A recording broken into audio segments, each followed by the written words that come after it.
मेरी दिलदार कौम, आपसे तो एक छोटा सा प्रश्न है कि ये बताओ कि शेर कहाँ रहते हैं?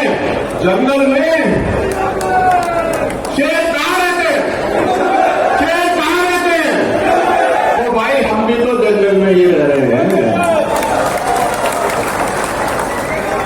बात समझने वाली है। बात यह है साहब कि गुजरों की बात अगर मैं करूं, मैं वहां से शुरू करता हूं। या सर्व समाज है, लेकिन ज्यादातर गुजर है, तो मैं वहां से बात आपके साथ शुरू करूंगा और मैं भाषण नहीं दूंगा। घर में सबके साथ बैठ के बात करूंगा। गलत लगे तो हाथ खड़े कर देना। बात तो सच्ची कह के जाऊंगा साहब। बुरी लगे तो कह दीजिए, नहीं तो भगा दीजिए, कोई दिक्कत तो नहीं। गुजर कटिहार वंश के समय से आक्रांताओं से लड़ते रहे। हमारी कौम हमेशा देशभक्त कौम रही है। राजस्थान देखो, हरियाणा देखो, जब तिरंगे में लिपट करके गुजर आता है तो दिल जल जाता है, दिल जल जाता है। 1857 में प्रथम क्रांति धन सिंह गौतम, उनका नाम तो सबको पता ही है। फिर 1871 में भाई लोग कुछ फर्क नहीं पड़ेगा, बैठ जाओ, सबके मौके आएंगे। लेकिन बात तो समझो, हम राजनीति करने नहीं आए साहब, हम आपकी विपदा हल करने आए हैं।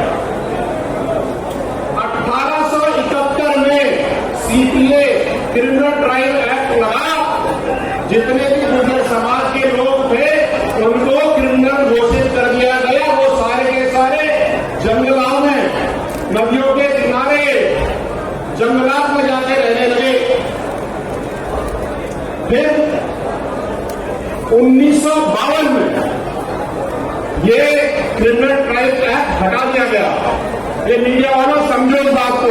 You have to understand the issue समझने की बहुत जरूरत है। जब ये क्रिमिनल ट्रायल एक्ट हटाया और 1947 में हम आजाद हुए, फिर संविधान बना, फिर जंगलात का विभाग बना, तो जो लोग कमरों में बैठे थे उन्होंने जंगलात घोषित कर दिए।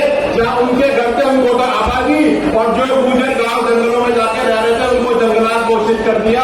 30% लोगों को तो पता ही नहीं चला कि भैया हम आजाद भी हो गए। और जब ये मैपिंग हो गई फॉरेस्ट की, तो हम तो जंगलों में तब भी रह रहे थे, अब भी रह रहे थे। और ये गांव तो 400 साल से है, तो हम यहां से क्यों जाए? मुझे तो ये कोई समझा दे, ये नहीं हो सकता। आपको मैं बताऊं, यहां पर सब बीजेपी पार्टी को पूछ रहे, मैं बीजेपी का महाराज, मैं अमेरिका से इकलौता हूं यहां पर लड़ने के बाद। क्योंकि समाज के साथ खड़ा होना, सच्चाई रखना बहुत जरूरी है। और जो लोग दूसरी पार्टियों को कह रहे थे, मैं उसको भी आईना दिखा देता हूं महाराज।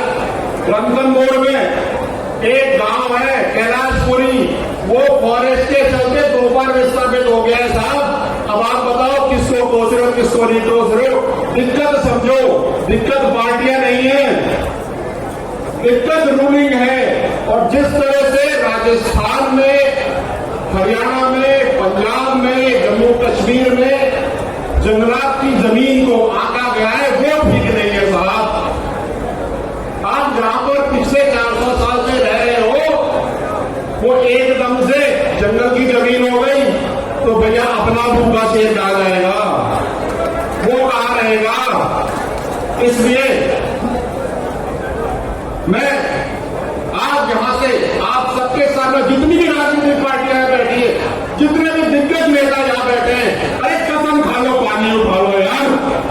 ये बात कह दो कि अब जब सेंसस होगा, उस सेंसस में जहां जहां गुजर जंगल में रह रहा है, उस घर को आप आगे दाखिल करो। और जहां जहां वो अपने राज कार्य कर रहा है, उसको कस कार्य की जरूरत है। अरे करो तो ये करो, मैं नहीं क्यों करो, तो नशा है काम करो, करो तो ऐसा करो कि तुम्हारी पीढ़ियां ठीक हो। आज यहां पे 4 दिन के लिए हम बैठ लेंगे, एक मीटिंग कर लेंगे, 6 महीने बाद फिर रिमोट कवर करा जाएगा, फिर टूट जाएगा। मजाक नहीं कर रहा मैं।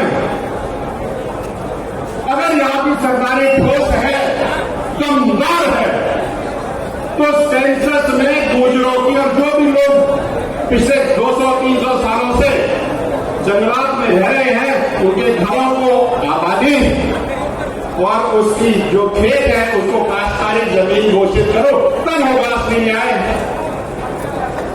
आपको और बता दूं, जो गांव इन जंगलों में रह रहे हैं इन सबके वोटर कार्ड हैं। इलेक्शन के टाइम पर इस वोटर कार्ड को ध्यान में रखते हुए इस एड्रेस पर बीएलओ आ सकता है, तो ये घर अपनी जमीन खुद की क्यों नहीं हो सकती? ये जवाब मैंने कुछ गलत करो तो बताओ। बात ये होनी चाहिए, किसी पार्टी पे छीटाकशी करने से दुनिया नहीं चलेगी साहब। घर बसने चाहिए, बच्चे आगे बढ़ने चाहिए, घर नहीं टूटने चाहिए, ये जरूरी है। आपको मैं बताऊं, आपको मैं ये बता देता हूं कि जम्मू कश्मीर में 2 साल पहले, भाई 1 मिनट यार, मैं सब बात करूंगा साहब, केवल अनंतपुर की नहीं है। आप केवल इसको अनंतपुर में रख करके पूरा सिस्टम गड़बड़ा हो जाएगा, प्रॉब्लम तो बड़ी सॉल्व होगी। जम्मू कश्मीर में जब गुजर बकरवाल बर्फ में अपने घर बना के रखते थे लकड़ियों से, तो उस समय ये वन विभाग पड़ती बर्फ में उनके घर तोड़ देता था, वो जाकर के बाहर बैठते थे साहब। राजस्थान में डांग का क्षेत्र है, 75 साल से ना तो वहां बिजली आई है, ना पीने का पानी है, ना सड़क है, ये भी वन विभाग में आता है। आपका पूरा अरावली क्षेत्र यहां से लेकर के राजस्थान तक सबकी स्थिति आती है। आज मेरी है तो बेटा अगला नंबर तेरा है, ध्यान रखना था। मैं आप सबसे निवेदन करना चाहता हूं कि मेरी बात सरकारों तक पहुंचे, आपसे आगे पहुंचे, और पूरी सरकार से एक बार तीसरी बार निवेदन कर रहा हूं, करो तो सारा ऐसा काम करो कि वापस से ये दिन आ न जाए, और अगर यहां से काम करे हुए निकल गए तो फिर भैया ये दिन तो हो जाएगा। भाषण मत दो, काम करके जाओ, क्योंकि ये राजनीतिक मंच नहीं है, समाज की पीड़ा का मंच है, इसको ठीक करके जाओ। मैं विजय बैंसला, अध्यक्ष गुजर आरक्षण संघर्ष समिति दिल्ली एनसीआर के सरकारी को वचन देता हूं कि आपने हमारे आंदोलन के समय जो बढ़ चढ़कर मदद करी, हम उसके कर्जदार हैं, और भेजा दे देना आधी रात को हम अनसूख समय जुटाते हैं। आपका बहुत बहुत धन्यवाद, आपने मेरी बात सुनी, समझी, काम करी। मेरी उम्मीद है पूरी सरकारी से जोगिंदर आवारा की नई पार्टी फॉर्म करके राजस्थान में आए, साहब हमारा भी कल्याण करवा देना। टिकैत साहब हमारे आदरणीय हैं, सबके सब यही है, आप सबसे निवेदन है, काम वो करो जो लंबा हो, तुम्हारे पोते ठीक रहे।